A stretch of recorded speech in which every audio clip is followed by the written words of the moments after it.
hasta que las mujeres dejemos de ser un anónimo.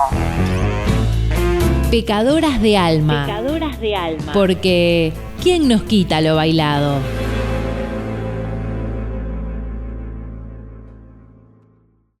Buenas. Buenas. Estela Mari Fraquelli e Ivana Silva, te damos la bienvenida oficialmente al primer programa de esta sexta temporada de Pecadoras de Alma. Y traemos algunas novedades. Por ejemplo, podcast. Vamos a hacerlo por episodios. Tenemos nuestras redes. Bien, se viene un año para acompañarnos y abrazarnos. Son 30 minutos semanales, esa es otra novedad, por el nuevo formato, vamos a tener una duración menor, pero mantenemos a las mismas colaboradoras, columnistas de siempre. Te recuerdo que está Carolina Saladino en Filosofía, Laura Fraquelli Barreto en Salud Mental, María Pugliese en Literatura y Marta Melody Campos con novedades sobre el colectivo LGBT. Así que ya mismo empezamos con nuestro primer programa de Pecadoras de Alma Podcast. Bueno, y para este primer bloque de nuestro primer programa de la sexta temporada de Pecadoras de Alma, en este nuevo formato de podcast, tenemos el honor, el enorme honor y la satisfacción y la alegría y el agradecimiento hacia Eva Raquel Onichisi, una compañera, docente, que nos va a contar su historia y estamos muy felices de que esté aquí. A Eva la hemos entrevistado en varias oportunidades para el Boom 24 de marzo. Ella, como dijo Ivana, es una compañera docente que fue presa política en los inicios de la dictadura, ya por 1976, por casi 7 años. Eso fue del año 2022, 2020. Fue protagonista de la elaboración de un libro colectivo que consta de 7 tomos llamados Nosotras en Libertad, donde 200 mujeres militantes de los años 70, presas políticas, que en la cárcel de Villa Devoto empezaron a tejer una trama que en libertad supieron mantener. Según cita, esto en la contratapa de cada uno de sus tomos. También lo entrevistamos por la presentación de este libro porque estuvimos allí cuando lo presentó en Pilar. Pero lo traigo a colación porque el relato de Eva se centra en el reencuentro y ella en uno de los pasajes escribe: cada reencuentro es una victoria porque no pudieron, porque aquí estamos de nuevo con nuestra gente. Y ahí nos habla del reencuentro con su hijo, con su familia, con su compañero de vida, sus amigas y amigos, con sus compañeros después de esos 7 años de oscuridad. Y pasaron 50 años y aún sigue reencontrándose con nuevas victorias. Y a inicio de este año, del 2026, ese histórico reclamo que ella viene haciendo y que vienen haciendo varios de la reparación de los legajos de los docentes en la Dirección General de Escuelas, al fin fue reconocido. ¿Qué tal, Eva? ¿Cómo estás? Estamos sumamente felices y ansiosas de que nos cuentes sobre ese reconocimiento y qué había sucedido con tu legajo laboral por aquellos años. Bueno, en principio agradecerles a las dos la posibilidad de volver a comunicarnos entre nosotras, pero además esto de favorecer un sentido de la difusión de lo que consideramos que es una reparación que podríamos decir histórica, porque justo está relacionada con fechas muy sensibles, como fue desde el golpe de marzo del año 76, ahora que en poquito tiempo vamos a cumplir 50 años. Pero por otro lado, en la historia de vida, ¿no?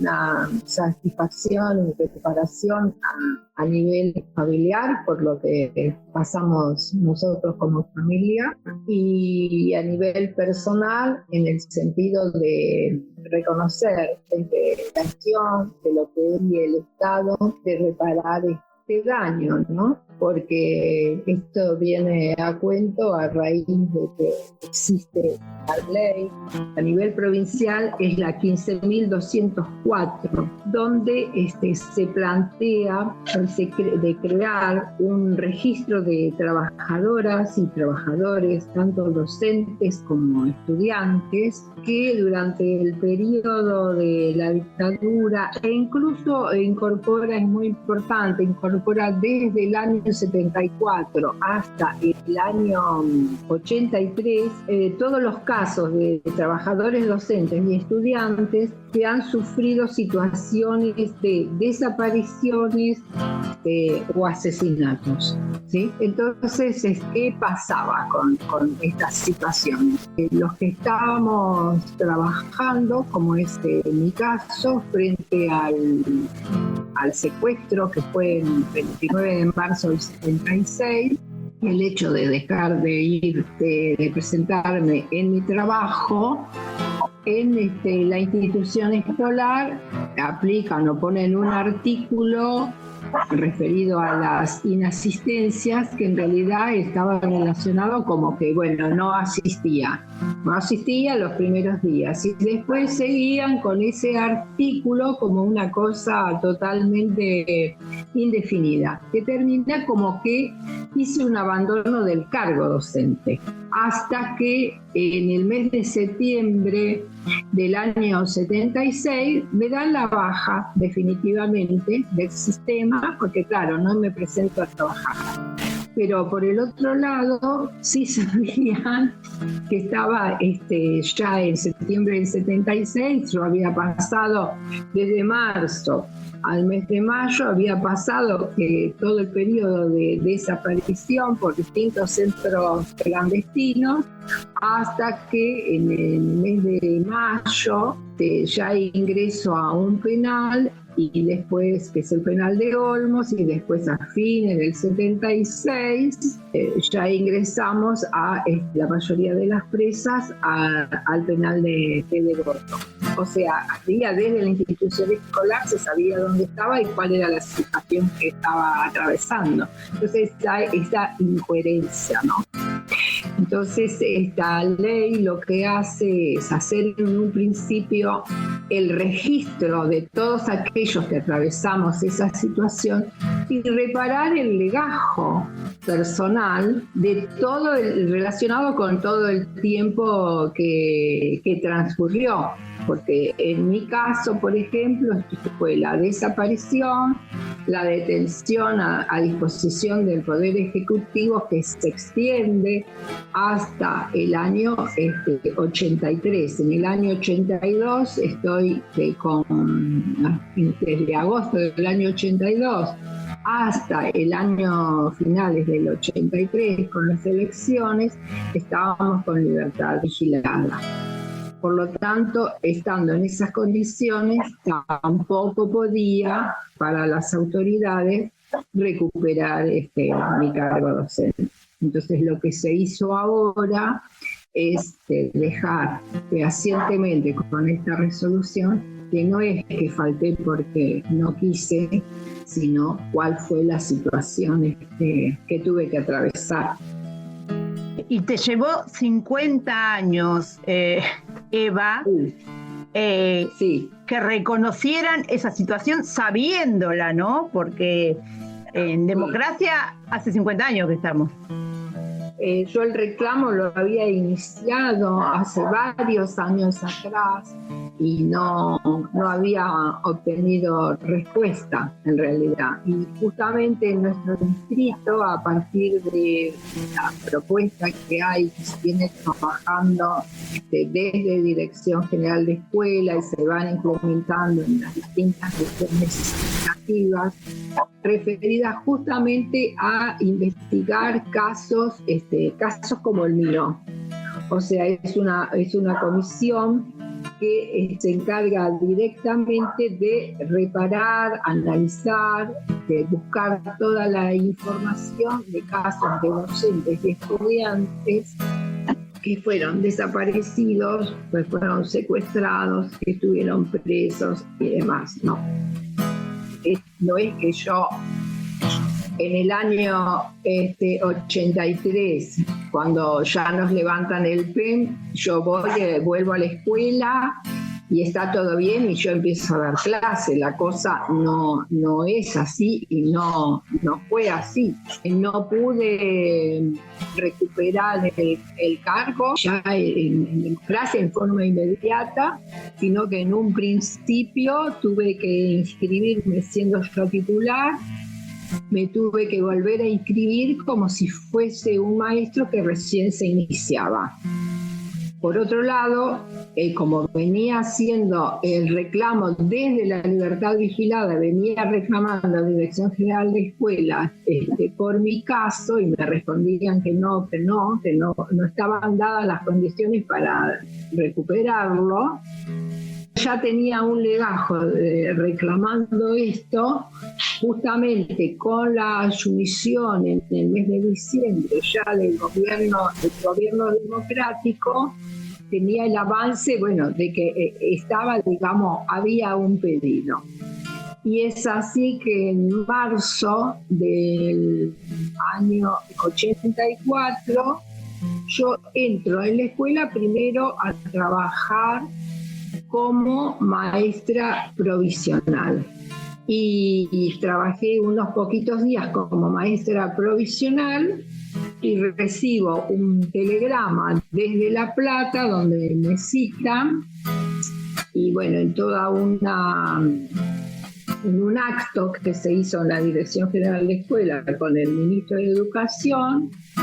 Ahí somos 33 docentes de la provincia de Buenos Aires que por decreto nos reincorporan. Y yo a partir de ahí me pude reincorporar en la misma escuela que estaba trabajando. O sea, ese es el historial.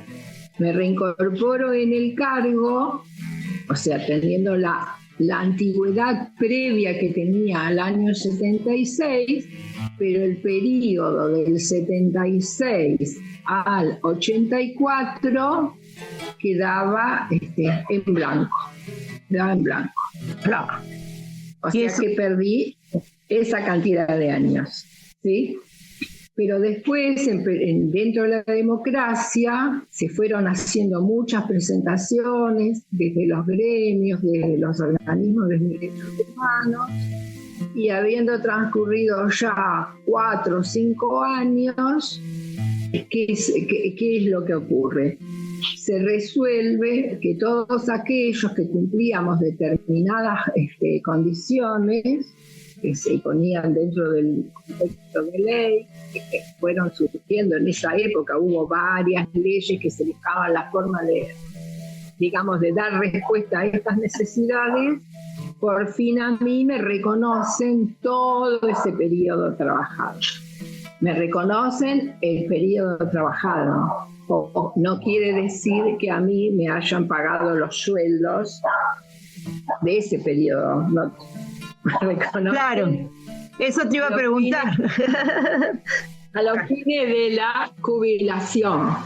E incluso en un momento hubo un texto de ley donde decían que, por ejemplo, uno reconocía, pero tenía que firmar que no iba a hacerle juicio al Estado sobre nada, digamos, ¿no? Sobre los daños y perjuicios que uno había padecido.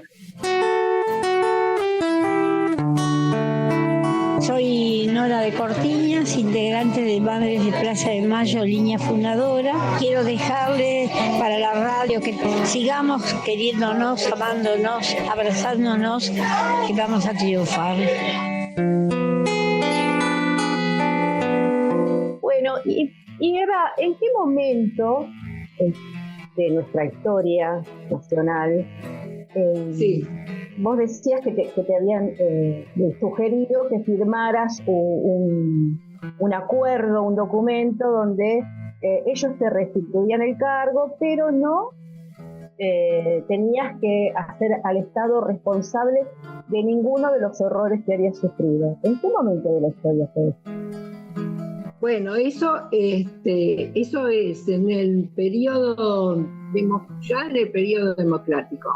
Una vez que yo recupero mi cargo, desde diputados y senadores, van surgiendo distintas leyes. La mayoría salían primero a nivel nacional y después se desglosaba de esa una ley a nivel provincial. Entonces, estas leyes fueron variando, el contenido era el mismo, ¿no? La reivindicación y la devolución del cargo. Pero lo que no se quería era de que la persona que había sido o sea, en mi caso, yo damnificada, recupero mi cargo, pero el Estado lo que me estaba diciendo es que no les reclamara, no les hiciera juicio a ellos por lo que me había pasado, para que ellos me pagaran los sueldos, claro. ¿Sí? Entonces, eso fue, por eso esto fue desde el periodo del 84 al 88, pero te ibas enterando, viste, y que decían una cosa, después te agregaban otra cosita más, y después se planteaba, pero es anticonstitucional, porque vos estuviste detenido sin causa judicial, encima de todo lo que pasaste, la situación de verse afectada de la pérdida laboral, lo que te significaba en tu carrera docente y demás, y te venían con eso, ¿no? Entonces, claro. Bueno, eso después, digamos, queda en la nada, ¿no? Y desde ya no iba a firmar nunca, ni iba a aceptar que una ley con estas características. Hasta que, claro, no, sale la ley, por fin, como corresponde, y ya en el año 88 nos reconocen la antigüedad.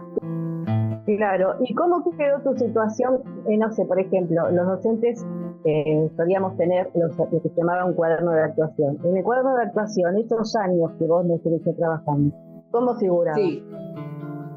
Bueno, mira, en mi cuaderno de actuación figura, en el periodo que estuve secuestrada, desaparecida, en el cuadrito de inasistencia del año 76 me pone, por ejemplo, en marzo 2 días, como el secuestro en el 29, el 30 y en el 31 me pone el artículo 42, no sé qué habrá sido, porque yo sí me acuerdo que estaba haciendo una capacitación, ¿viste? Que no tenía que ir al colegio y todo eso, ¿no? Y desde abril, agosto, me ponen directamente injustificado. Dios mío. Y después me dan de baja, claro, falté 6 meses, ¿viste? Injustificadamente. Entonces me dan de baja el 23 de septiembre del 76 y ahí se acabó la historia. Ahí desaparecí del sistema. Y después, si ustedes miran mi cuaderno de actuación, en marzo del 84, por el decreto 32 del año 84, me reincorporan. Y entonces tengo una notita que lo traje yo al decreto y a la resolución, porque la escuela y en esa época era la Secretaría de Inspección, no estaba enterada de nada. A mí me mandan el telegrama, nosotros viajamos a La Plata, nos encontramos con este acto y ahí vengo con mi decreto y resolución y me dijeron, usted va mañana y lo entrega a la escuela.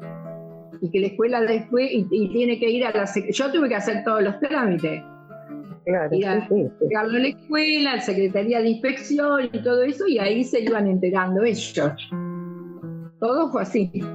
Y entonces me tuvieron que sacar de maestra provisional, me pusieron como maestra titular. Y punto. Y está. O sea, lo que es interesante del cuaderno es la desaparición. O sea, acá no pasó nada. Claro. Y esta es una hojita donde está el cuadrito de las inasistencias dado de baja. Y en la página siguiente, marzo del 84, dice eso. Sí. No está pegada, por supuesto, ni la resolución, ni nada por el estilo, ¿eh? Nada de nada. Claro, aquí no, como dijiste vos, aquí no pasó nada. No pasó nada. indicador de la sociedad que fuimos y que por suerte en algunos aspectos evolucionamos y en otros no, pero de esta sociedad negacionista, ¿no? Sí. ¿Cuánto tenemos que aprender todavía de todo? Sí. Porque la cuestión incluso cuando me reconocen en el 88, todo el periodo trabajado, o sea, como trabajado el periodo de detención, en el cuaderno de actuación no figura nada, nada. Claro. Omitimos, total, no pasó nada. Claro, no. Sí, es para profundizarlo a nivel educativo. Sí. Y la revictimización de la víctima todo el tiempo. Porque, sí, porque hacer tu trámite, lleva el papel, no te quejes, no nos protestes más adelante, conformate con que te devolvimos el cargo. Sí. Terrible. Cómo es rescatado Martín, los centros clandestinos. Lo sorprendente es que en el texto de la resolución se manifiesta todo eso. Mira, ¿viste? Y esa resolución es la última, ¿no? ¿Desde cuándo decís que está, o no sé si sabés esto, pero esta comisión que se dedicó a reunir toda esta información y hacer finalmente esta reparación? ¿Desde cuándo funciona? La fecha exacta no, aproximadamente, digo, ¿no? Como para ubicarnos en el tiempo. Nosotros, por lo menos, desde acá del distrito, a nivel de región, hace 2 años que venimos trabajando. Lo que pasa que esto también fue sufriendo modificaciones en el tiempo. Yo mi reclamo para que me modificaran el legajo, lo había hecho tipo, no sé, año 2012. Y por ejemplo, dice Ley 15.204, resolución 299/12. Claro, en el 2012. Sí, por eso. Yo me acuerdo que en el 2012 hice la presentación en La Plata, pero quedó ahí, quedó ahí. Claro. Después ahí se ve otras resoluciones con otros años y demás.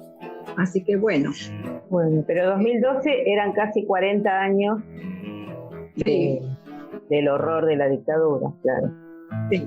Sí. Somos muy lentos para reaccionar.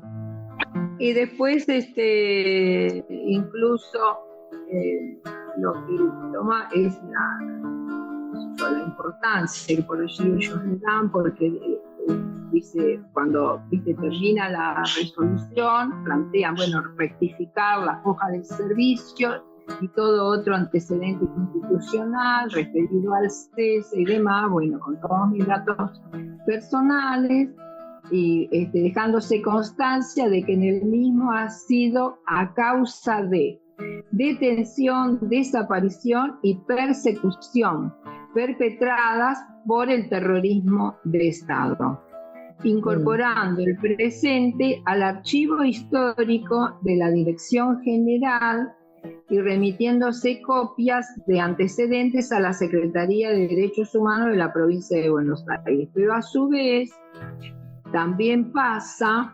dice que darle difusión a los servicios educativos y demás, ¿no? Al Archivo Provincial de la Memoria, al Archivo Nacional de la Memoria, a la Comisión de Trabajo por la Reconstrucción de nuestra Identidad, a la Secretaría de Derechos Humanos de Nación, y así.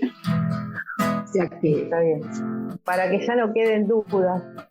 Sí. Que quede bien todo lo que y aguante la región 11. Sí, así que viene bien. Bueno, Eva, muchísimas gracias. Muchísimas gracias. Un abrazo grande y espero verlas. Les paso ya una data. en la región, por los 50 años del golpe, va a haber distintas actividades. Entonces, dentro de la comisión general, donde estamos integrados, desde el día 23, creo que es, hasta el 31 va a haber actividades centrales en cada uno de los distritos. El 31 de marzo sería la actividad central en el distrito de Pilar. Yo después les paso bien la data, horario, qué características tiene, que si ustedes también pueden difundirlo y para que...